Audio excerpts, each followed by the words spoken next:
Guys, movie में कुछ लोग एक ऐसे आइसलैंड पर जाते हैं जहां पर उनकी एजिंग प्रॉपर्टी बहुत तेजी से बढ़ने लगती है। मूवी बेहद ही सस्पेंस और थ्रिल से भरी हुई है और आखिरी में आप इसका रीजन जान के बिल्कुल चौंक जाएंगे। सो मूवी शुरू होती है और हम लोग एक फैमिली को देखते हैं जिनमें 4 मेंबर्स होते हैं। ये लोग किसी दूसरे देश में वेकेशन के लिए आए होते हैं। वेकेशन की ट्रिप की टिकट इन्हें किसी तरह फ्री में मिली होती है। होटल में पहुंचने पर जो इस रिजॉर्ट का मैनेजर होता है वो इस फैमिली की वीआईपी की तरह वेलकम करता है। इस फैमिली में सभी लोग यहाँ आके काफी खुश होते हैं, मगर प्रिस्का जो कि गाय की वाइफ है वो कैंसर की मरीज है। उसके पेट में एक ट्यूमर होता है जो कि उसने ये सब बातें बच्चों को अपने नहीं बताई होती है। इस फैमिली के अलावा यहाँ पर 2 और भी फैमिली होती हैं, जिनका भी वहाँ का होटल का मैनेजर वीआईपी की तरह खातिरदारी करता है। तीसरी जो फैमिली होती है उसमें जेरेन की वाइफ जिसका नाम पैट्रिसिया होता है। पैट्रिसिया एक मिर्गी की मरीज होती है। ट्रेंट की फ्रेंडशिप यहाँ पर होटल के मैनेजर के भतीजे एडलिक से होती है, जिसके साथ में खेलने के बाद में एडलिक ट्रेंट को एक पेपर देता है। एडलिक का यहाँ पर कोई भी फ्रेंड नहीं होता है, इसीलिए ट्रेंट का फ्रेंड बनने के बाद में वो काफी खुश होता है। अब अगले दिन वो मैनेजर इन फैमिली वालों के लिए एक बीच पर जाके मजे करने का प्लान उनके लिए बना के देता है। वो ये भी कहता है वहाँ सिर्फ कुछ लोग जो कि स्पेशल होते हैं, सिर्फ वही लोग जा सकते हैं। जिसके बाद में गाय और प्रिस्का के ऐसा सुनने पर वो लोग काफी ज्यादा एक्साइटेड हो जाते हैं और जल्द ही बीच पर जाने के लिए वो लोग निकल भी जाते हैं। इनके साथ में एक और फैमिली होती है। जल्द ही वो सभी लोग वहाँ पर पहुँच जाते हैं। बस का ड्राइवर बस को मंजिल से पहले रोक कर वहाँ का रास्ता उन सभी लोगों को बता के अब यहाँ से वापस लौट जाता है। अब ये सभी लोग बस थोड़ा चल के आखिरकार बीच पर पहुँचते हैं। बीच का व्यू बेहद शानदार होता है। सभी बच्चे लोग इस जगह पर आके खेलना शुरू कर देते हैं।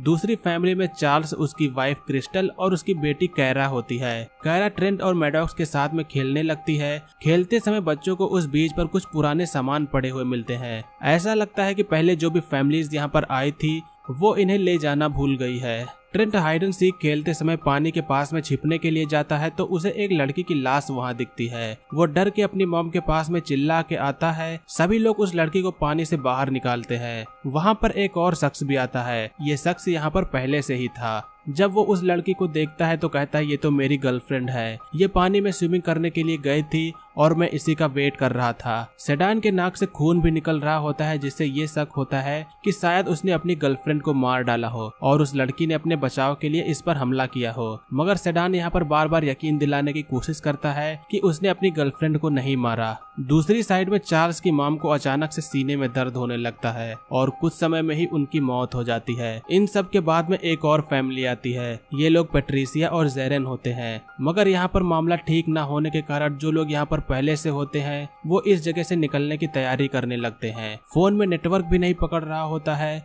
जेरेन जिस रास्ते से आया होता है उसी रास्ते से जाने की कोशिश करता है तो उसका माइंड अचानक से चकरा जाता है और बेहोश होकर अचानक से वो फिर से वापस आ जाता है। थोड़ी समय बाद में जब पैट्रिसिया और जेरेन मैडॉक्स और ट्रेंट से बात कर रहे होते हैं तो यहाँ पर ट्रेंट और मैडॉक्स की उम्र अचानक से बढ़ चुकी होती है। वो दोनों 6 और 13 साल के थे, जिससे कि बढ़ के अब वो लोग 10 और 17 के हो चुके होते हैं। उनके मॉम डैड उनको देखकर बेहद ही हैरान होते हैं। उन्हें बिल्कुल नहीं समझ में आता है कि आखिरकार हुआ क्या है। जो लोग भी उस जगह से निकलने की कोशिश करता है वो दोबारा बेहोश होकर फिर से वही जगह पर आ जाता है। यहाँ पर किसी तरह बच्चों की उम्र बेहद तेजी से बढ़ रही होती है। कैरा जो कि 4 साल की थी वो बढ़ के अब 8 साल की हो चुकी होती है। कुछ समय बाद में सभी को पता चलता है कि इस जगह पर समय काफी तेजी से बीत रहा है, जिससे लोगों की उम्र बढ़ रही है। जो लोग पहले से बड़े हैं उनमें तो कोई बदलाव नजर नहीं आ रहा है, मगर जो बच्चे छोटे थे उनका शरीर काफी तेजी से बदल रहा है। यहाँ पर जितने भी लोग हैं उनकी फैमिली में कोई न कोई किसी न किसी बीमारी से ग्रसित होता है। पैट्रिसिया को मिर्गी के दौरे आते हैं।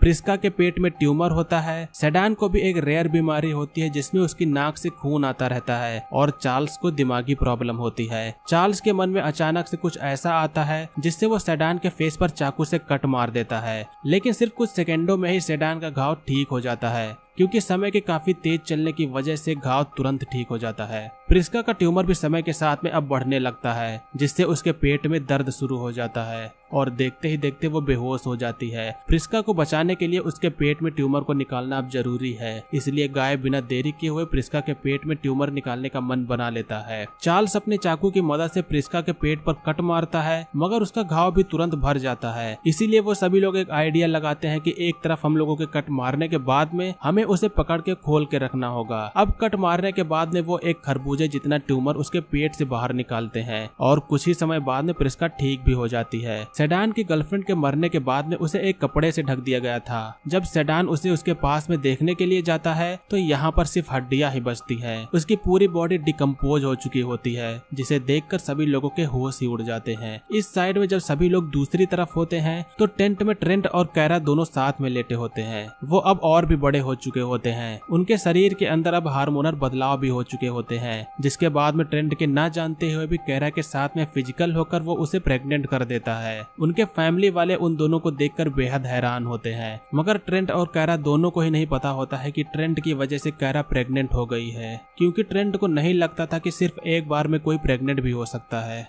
यही सब सोचने के दौरान अब यहाँ पर कैरा का बच्चा भी होने वाला होता है, मगर कैरा का बच्चा इस जगह के कारण मरा हुआ पैदा होता है। ट्रेंट इस बात से बेहद दुखी होता है। टाइम के साथ में चार्ल्स की दिमाग की हालत और भी खराब होने लगती है। जब सेडान दूसरी ओर शांति से बैठा होता है तो चार्ल्स उसे पीछे से जाकर उस पर चाकू से वार करके उसे मार देता है। सभी लोग बेहद ही परेशान होते हैं। वो इन सब से अब बाहर निकलना चाहते हैं, मगर इस जगह से वो लोग जा भी नहीं सकते हैं। अचानक से कैरा के माइंड में एक आइडिया आता है और वो पहाड़ के ऊपर चढ़ के इस जगह से निकलने का सोचती है, मगर कुछ ही ऊपर जाने पर उसका माइंड ब्लैकआउट हो जाता है और वो नीचे गिर जाती है, जिससे उसकी भी मौत हो जाती है। कैरा के मरने से ट्रेंट बहुत ही दुखी होता है। पैट्रिसिया को दौरे आने की बीमारी होती है, मगर समय के हिसाब से उसे एक भी बार दौरा नहीं आया होता है। लेकिन अब काफी समय बाद उसे मिर्गी का दौरा आता है, जिसके बाद में पैट्रिसिया की भी मौत हो जाती है। धीरे धीरे क्रिस्टल की सारी ब्यूटी ढल जाती है। रात हो जाने पर प्रिस्का और गाय दोनों लोग बूढ़े हो जाते हैं। चार्ल्स का दिमाग पूरी तरीके से पागल हो चुका होता है। वो किसी के भी ऊपर हमला करने लगता है, जिसके बाद में प्रिस्का एक जंग लगे चाकू की मदद से चार्ल्स के ऊपर हमला करती है, जिससे उसकी पूरी बॉडी में पॉइजन फैल जाने के कारण उसकी भी मौत हो जाती है। सभी लोगों के मर जाने के बाद में आखिरी फैमिली बचती है, लेकिन समय के इतना तेजी से चलने की वजह से प्रिस्का और गाय की भी मौत हो जाती है। अब सिर्फ यहाँ पर ट्रेंट और मैडॉक्स बचते हैं। अब अगला दिन आता है। ट्रेंट और मैडॉक्स पूरी तरह से वयस्क हो चुके होते हैं। उनके पास में अब सिर्फ 13 घंटे बचे हुए होते हैं, जिसके बाद में वो भी ओल्ड होकर मर जाएंगे। अब आखिरकार करना क्या चाहिए उन दोनों को बिल्कुल भी समझ नहीं आता है। इसीलिए ट्रेंट मैडॉक्स से लास्ट बार में रेत का महल बनाने के लिए खेलने को कहता है। खेलते समय अचानक से ट्रेंट को कुछ ध्यान आता है। एडलिक के साथ खेलते समय उसने ट्रेंट को एक क्लू दिया था, और जब ट्रेंट उसे सॉल्व कर लेता है तो ट्रेंट को यहाँ से निकलने का आइडिया पता चल जाता है। वो दोनों लोग समुद्र में जाते हैं और तैर के यहाँ से किसी जगह पर जाकर निकलने का ट्राई करते हैं, लेकिन आगे बढ़ने पर मैडॉक्स का कपड़ा किसी पौधे में फंस के अटक जाता है। और ये सब चीजें दूसरी साइड से एक दूरबीन की मदद से वही बस का ड्राइवर देख रहा होता है। वो फोन पर कहता है कि आखिरी में बस ये 2 लोग बचे थे, जो कि वो लोग भी अब मर चुके हैं। वो बस का ड्राइवर बस में बैठ के अब किसी एक लैब में वापस जाता है, और ये जो लैब होती है उसे जान के आप बिल्कुल ही चौंक जाएंगे। ये जितने भी साइंटिस्ट और डॉक्टर्स यहाँ पर होते हैं, वो सभी लोग यहाँ पर बीमारियों के इलाज के लिए दवाइयाँ बनाते हैं, लेकिन किसी भी दवाई के टेस्ट के लिए उसके असर को जानने के लिए कई सालों लग जाते हैं, जिससे कि ये पता चल सके कि कौन सी दवाई ठीक है और कौन सी दवाई काम नहीं कर रही है। ये सभी लोग दुनिया से बीमार लोगों को टूर के बहाने यहाँ पर बुलाकर अपनी मेडिसिन की टेस्ट इस बीज की मदद से, जिस पर उम्र बहुत तेजी से बढ़ती है, वो सभी लोग यहाँ पर ट्राई करते हैं। रिजॉर्ट का मैनेजर अगले दिन नए टूरिस्ट के वेलकम के लिए जाता है, लेकिन अब ऐसा नहीं चलता है। जिसको वो सभी लोग मरा समझ रहे होते हैं, वो ट्रेंट और मैडॉक्स मरे नहीं होते हैं। वो दोनों लोग उस समुद्र से बच के निकल जाते हैं और सभी लोगों के सामने आकर उस मैनेजर की पोल खोल देते हैं। ट्रेंट और मैडॉक्स सभी लोगों को बता देते हैं कि यहाँ पर क्या होता है। सिर्फ एक ही दिन में 6 साल के बच्चे से एक वयस्क आदमी बन जाने के बाद में आखिरकार में दोनों भाई बहन बच जाते हैं, और अंत में यहीं पर हमारी मूवी का एंड होता है। सो दोस्तों, ये थी हमारी 2021 की ओल्ड मूवी का एक्सप्लेनेशन। मूवी काफी ज्यादा थ्रिल और सस्पेंस से भरी हुई थी। उम्मीद करता हूँ कि आप लोग को मूवी का एक्सप्लेनेशन पसंद आया होगा। अगर आप लोग को एक्सप्लेनेशन पसंद आया हो तो हमें कमेंट करके जरूर बताइएगा, और वीडियो अच्छी लगी हो तो लाइक करिएगा। चैनल पर नए हो तो सब्सक्राइब जरूर करिएगा। आज की वीडियो के लिए बस इतना ही। मिलेंगे अगली वीडियो में, तब तक के लिए बाय। जय हिंद, वंदे मातरम।